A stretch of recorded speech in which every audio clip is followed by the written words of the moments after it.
महाराष्ट्र आवाज न्यूज।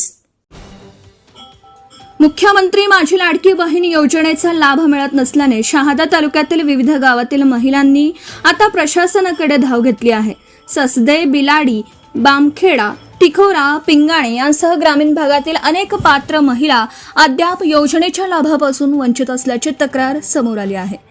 या पार्श्वभूमीवर संबंधित महिलांनी शिवसेना नेते व आमदार चंद्रकांत रघुवंशी तसेच शिवसेना जिल्हा प्रमुख रामभैया रघुवंशी यांची भेट घेऊन आपल्या अडचणी मांडल्या। महिलांना योजनेचा लाभ मिळवून देण्यासाठी प्रशासनाकडे पाठपुरावा करण्याची मागणी त्यांनी केली। यावर आमदार चंद्रकांत रघुवंशी यांनी शिवसेना शहादा तालुका प्रमुखांना वंचित महिलांच्या प्रश्नांवर तातडीने कार्यवाही करण्याच्या सूचना दिल्या। आमदारांच्या सूचनेनुसार शिवसेना शहादा तालुका प्रमुख मनलेश जायस्वाल आणि शहर प्रमुख जितेंद्र जमदाडे यांनी वंचित महिलांसह शहादा पंचायत समिती गाठली। यावेळी बालविकास प्रकल्प कार्यालयातील अधिकाऱ्यांकडे महिलांच्या अडचणी मांडून पात्र लाभार्थी महिलांना योजनेचा लाभ तातडीने मिळावा अशी मागणी करण्यात आली।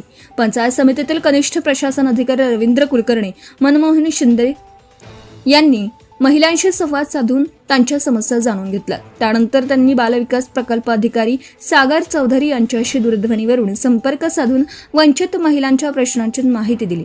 यावेळी बालविकास प्रकल्प अधिकारी सागर चौधरी यांनी तालुका प्रमुख मनलेश जायस्वाल यांच्याशी चर्चा करताना वंचित महिलांच्या अर्जांची तातडीने पडताळणी करण्याचं आश्वासन दिलं। अर्जांमध्ये काही त्रुटी असल्यास त्या दूर करण्यासाठी आवश्यक कार्यवाही केली जाईल आणि पात्र महिलांना लवकरात लवकर योजनेचा लाभ मिळवून देण्यात येईल असं त्यांनी सांगितलं। तालुक्यातील एकही पात्र महिला योजनेपासून वंचित राहणार नाही याची दक्षता घेण्याचंही त्यांनी स्पष्ट केलं। दरम्यान प्रशासनाकडून दिलेल्या आश्वासनानंतरही महिलांना वेळेत लाभ मिळाला नाही तर शिवसेनेच्या वतीने तीव्र जन आंदोलन छेडण्यात येईल असा इशारा तालुका प्रमुख मनलेश जायस्वाल यांनी दिला।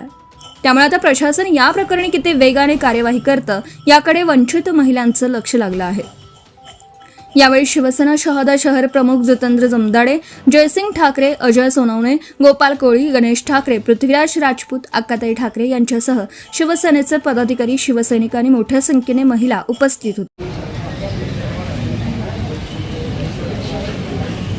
काल परवा आदरणीय आमदार श्री चंद्रकांतजी रघुवंशी साहेबांना ते दौऱ्यावर असताना या सर्व महिला त्यांना भेटल्या आणि त्यांनी व्यथा सांगितली तर आमचे लाडकी बहिणीचे योजनेचे जे पैसे आहेत ते आम्हाला मिळत नाही, आमच्या खात्यावर पडत नाही। मग त्याच्यानंतर आदरणीय चंद्रकांतजी रघुवंशी साहेबांनी आम्हाला आदेश दिला का या महिलांना घेऊन योग्य त्या न्याय देता येईल, काय त्यांना मदत करता येईल त्या पद्धतीने आज आम्ही पंचायत समितीमध्ये आलो असता इथे व्हिडिओ साहेब तर नव्हते पण इतर सर्व अधिकारी होते, त्यांच्याशी चर्चा करून आणि त्यांच्याशी बोलून आणि CDO साहेबांशी दूरध्वनीवर बोलून त्यांना आपण सर्व माहिती दिल्यावर त्यांनी आपल्याला आश्वासन दिलेलं आहे का 1-2 दिवसात सर्व त्यांच्या चेक करून त्यांच्या सर्व ते काही चुकलं असेल किंवा माहिती भरताना काही प्रॉब्लेम आला असेल त्या सर्व संदर्भात व्यवस्थित सखोल चेक करून त्या महिलांना 100% लाडकी बहिणी योजनेचे पैसे कसे खात्यावर येतील याचा प्रयत्न करू असं आश्वासन दिलं। आणि हा प्रश्न फक्त 2 गावाचा नाही तर अनेक तालुक्यातील प्रत्येक गावात हा प्रश्न निर्माण झालेला आहे। या माध्यमातून मी प्रशासनाला आणि खास करून बालविकास प्रकल्प अधिकाऱ्यांना सांगू इच्छितो, हा अत्यंत सेन्सिटिव्ह आणि गंभीर प्रश्न आहे। शिवसेनेमुळे ही योजना कार्यान्वित झालेली आहे आणि आदरणीय एकनाथजी शिंदे साहेबांमुळे ही योजना अस्तित्वात आलेली आहे। या योजनेमध्ये कोणी अधिकारी खाडा घालण्याचा प्रयत्न करत असेल आणि आमच्या बहिणींचे पैसे अडवण्याचा जर कोणी जाणून बुजून प्रयत्न करत असेल तर त्याला शिवसेनेकडून माफी मिळणार नाही, त्याला योग्य धडा शिकवला जाईल। शिवसेनेच्या माध्यमातून प्रखर आंदोलन छेडलं जाईल आणि आंदोलनादरम्यान कायदा सुव्यवस्थेचा प्रश्न निर्माण झाला तर हेच अधिकारी जबाबदार राहतील हे ध्यानात ठेवा आणि आमच्या बहिणींचं नुकसान होणार नाही याची अधिकाऱ्यांनी दक्षता घ्यावी एवढं सांगू इच्छितो। Subscribe now and press the bell icon. Never miss an update.